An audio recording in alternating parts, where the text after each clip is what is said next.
ఇప్పుడు ఏంటి తనకి మీరు అలిమనీ ఇవ్వాలా? అదే భరణం అంటారు కదా, అదేం లేదు, క్లాజ్ లో అదంతా ఏం పెట్టలేదు.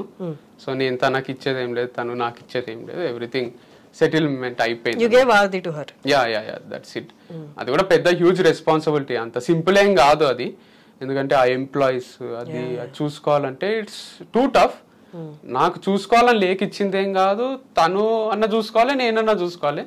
నాకు తను ఫస్ట్ నుంచి కూడా ఇన్వాల్వ్ అయ్యే ఉంది దాంట్లో. సో చూసుకొని అనిపించింది, నేను కొత్త స్టార్ట్ చేసుకోగలను అనిపిస్తుంది నాకు. ఏదైనా చేసుకోవడం ఇష్టం నాకు, జీరో నుంచి మళ్ళీ మొదలు పెట్టడం. మీ ఫ్యామిలీ అండ్ మీ బ్రదర్ ఏమన్నారు అని దీనికి? అసలు అక్కడి నుంచి మనం ఇదంతా వెళ్ళిపోయాం.